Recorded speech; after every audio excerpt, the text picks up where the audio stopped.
Welcome, everybody, to the reaction show to the NWHL playoffs. I'm Brendan Cassidy alongside Thomas West, and we have a great show for you guys today. The following is a presentation of the Fan Media Network. Shut up and sit down.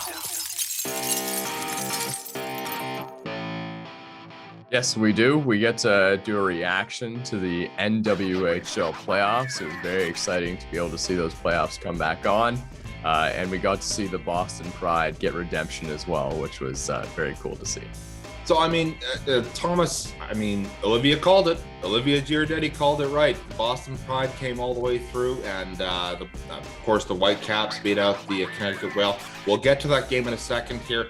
But it was a great 2 days of hockey. 2 games that really showed the Final Four really deserved to be there, aside from the slide defensively from the Connecticut Whale. But it was a great showing on the NWHL's part. Yeah, I mean, what happened in the NWHL playoffs was kind of what was supposed to happen. And getting to see the Boston Pride and the Minnesota Whitecaps get to play in the NWHL final was really, really special for a couple of reasons. One, because they really proved that they were the 2 best teams. They blew out their opponent, and they really showed us that they have some very, very talented hockey players on the team.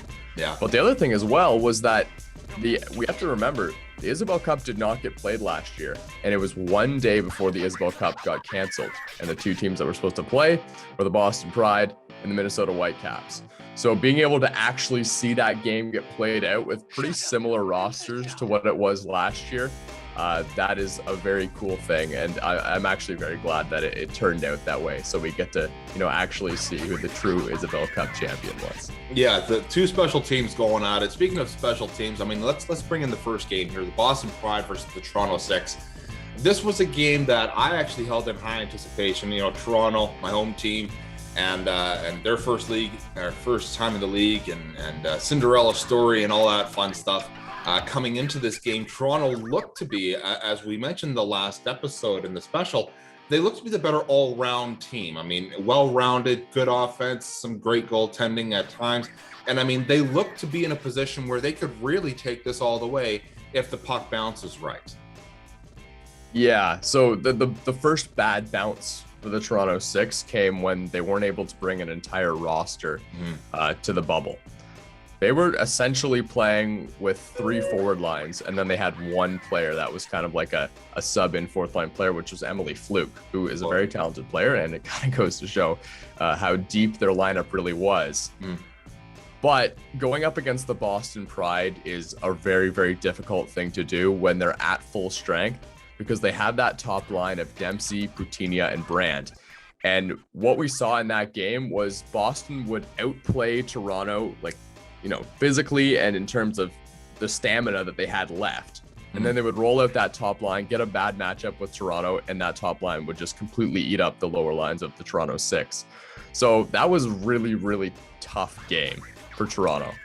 And I know that Boston hadn't played particularly well, but in the regular season, that is, but Toronto was still in tough against any team that has 4 lines that can be playing at a higher strength than the 3 lines of Toronto. The play of Vasanova really shone through, I think, on one of her goals when Mary Parker was, what a backhand pass right across the crease, a beautiful tip in.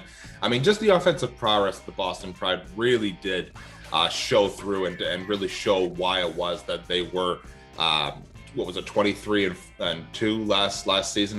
They had an unbelievable record. It really did come to show us that they were, in fact, a really good team, just having a rough regular season. But come playoffs, once again, the playoffs show us anything can happen post regular season.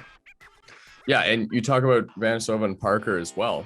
Those are not their top line players. These are the players that should be matching up with the Toronto Six second or third liners. So when they are making fantastic plays, Vasanova as well, a draft pick, and she's really turning out to be a fantastic player for the Boston Pride, as well as Sammy Davis, 2 great additions to their team. But these are not players that should be matching up with the top players of Toronto. And then you end up with a matchup that is the top line of Boston versus a tired 3rd line of Toronto, and that's just a horrible matchup. And it also shows how deep the Boston lineup actually is too, that can support that really, really strong top line, which is the best in the league. Right. Right. I mean, so like, where did things really go wrong for Toronto besides the lineup? Was it just a simple matter of Boston was able to find a hole in the Toronto Six's lineup and hit their best players in it, or was it a deeper problem than that? Yeah, that's a good question. I mean, Toronto played really well in the regular season, and they surprised a lot of people because people didn't think that they had a lot of star players. They traded away some players. So I think for the Toronto Six, it kind of came down to they weren't able to practice as much as they would have liked to throughout the 1.5 months that they weren't there. Yeah. And when that happens, it just becomes a showdown of who has the better stars on the team and the better players physically on the team, not as much about how the team plays together. Toronto didn't really play as a team particularly well against Boston. Right. And you look at the Boston Pride, who just have a bunch of stars, and they lit it up. Yeah. I mean, I think that if you're talking about stars, I mean, let's talk about the Whitecaps and the Connecticut Whale here. Talk about a all-star effort from the Whitecaps, just essentially just deleting any efforts from the Whale. But let's not forget that was a 44 save shutout, and I think the Whale deserve a real pat on the back to say, you gave it quite a bit of effort there in that game. I'd say the game of their lives. Yeah, it probably was, and it sucks that it ended up being 7-0 because that's not how it should have gone. They really were hoping to rely on Abby Ives to bail them out of some situations, and she made a few questionable saves, which didn't really cost them the game in the end, but it certainly makes it look a lot worse when it ends up being 7-0. Yeah, they played a good game, but Brandon, it's the same situation as the Toronto Six. They just didn't play as well as a team together because they weren't able to practice for a month and a half, and it was also pretty clear during the entire season that the Minnesota Whitecaps had the better team and the faster team and the more skilled team. So it didn't really give Connecticut much of a chance, even though they did get a lot of shots on goal. Yeah, we discussed that in the previous episode in the special where we break down the teams in part 2, and it really did show that the Whitecaps have a great, fast, hard shooting, well put together team. And the Connecticut Whale, I mean, defensively they had a pretty decent core, but offensively there was a lot of holes and a lot of question marks where they just had trouble producing offense, and it showed in the semifinals. Yeah, it absolutely did. They don't have any star players really on their team. Their star player is their goalie, Abby Ives, and she didn't have the most fantastic game, which can you really blame her? She didn't play hockey for a month and a half. Couldn't really blame anyone for not really coming out to play. Kaylee Fracken didn't really come out to play. She was leading the league in scoring for the Boston Pride. Right. I think she had 1 point, and it was a secondary assist. So yeah, I mean, it's what happens when you don't get a lot of practice. And yeah, the Connecticut Whale just kind of felt the effect of that. So, I mean, moving past the Connecticut Whale and the Toronto Six, it's the Whitecaps versus the Boston Pride. What an exciting game. It's the penultimate. It literally is, the two giants of the NWHL meeting up finally. I mean, last season they couldn't play, and that was a big upset and a big problem for people. So they finally get to play, and it really did turn out to be a game of titans. Yeah, it was an unbelievable game, 4-3. A bit of a pushback at the end there we saw from Minnesota, 19 seconds left. They bring it within one. The Boston Pride have a 5-minute penalty up by 2 goals. They give Minnesota every chance in the world to pull their goalie and have a 2-man advantage. And yeah, Minnesota played their hearts out. Boston probably deserved that game though, just considering everything that happened last year. They were 23-1 in the regular season. They weren't great this year, but they were just feeling the effect of other teams having a little bit more practice. They had to adjust, and it's very lucky for Boston, I think, that they got this time off, got to reset a little bit and come back as a new team, because I think if that playoffs had kept going in the regular season back in, February, we would have seen probably a different winner of the Isoble Cup. In fact, it probably would have been Toronto, just the way they were playing. but Boston's the best team in the NWHL. That's just how it is. And, when the best team wins, you can't really complain. And yeah, Boston was definitely the best team this year.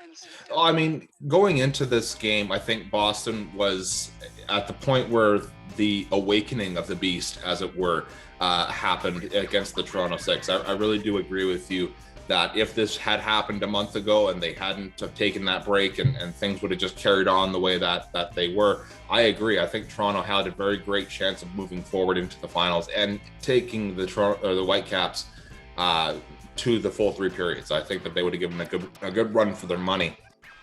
But since that break and since they were able to come back, I really do think the Boston Pride came back. It looked like as a different team altogether, like you were saying.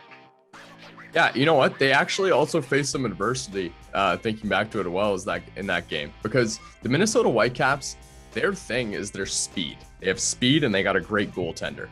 And they showed that in the 2 games, definitely. Right off the bat, Ali Thunstrom scored early in the first period, giving them a 1-0 lead. And Ali Thunstrom is one of those players that you have nightmares about if you're a player or you're a defender, because she is so fast. She's got a speed skating background. She's not only a fast skater, but a powerful skater. And it really complements the fact that she's got some hands as well, because, they would get the puck to her in center ice, the Minnesota Whitecaps, and she would go. She would just go and go. And it was a match. She would get herself on a breakaway because no one's fast enough to catch her. She's that powerful. And it was just a matter of whether she could put the puck in the back of the net. And when Boston saw Ali Thunstrom, who hadn't scored any goals in the regular season, she's had 11 shots, no goals, no assists in the regular season in the bubble in Lake Placid. All right.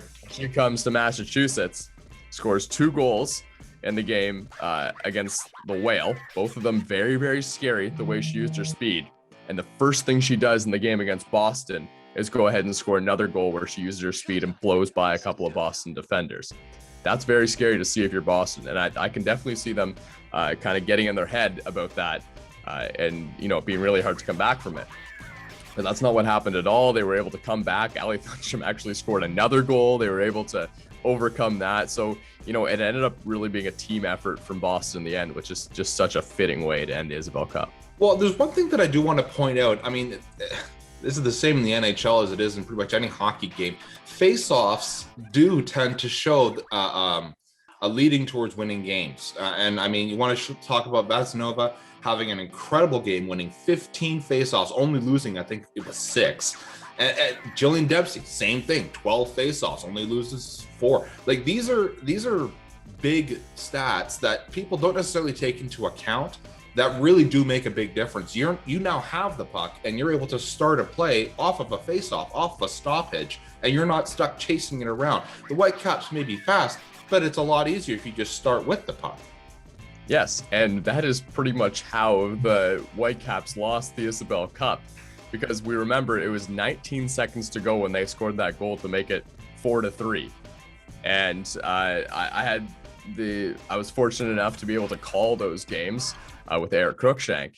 And we were talking about that right at the end of the game there. We said, man, there's a lot of momentum. They have a man advantage on the side of the Minnesota Whitecaps. And they ended up losing the faceoff at center ice, and that ended the game. But it would have been very interesting to see what the Minnesota Whitecaps could have done with all that momentum, winning the faceoff and getting, at least 2 more chances at Lovisa Salander to see if they could pot one with 19 seconds left. Because everything looked like it was rolling towards their side. And then they lost the faceoff, and just like that, it was over. The tsunami tide of the Whitecaps had finally hit the wall of the Boston Pride.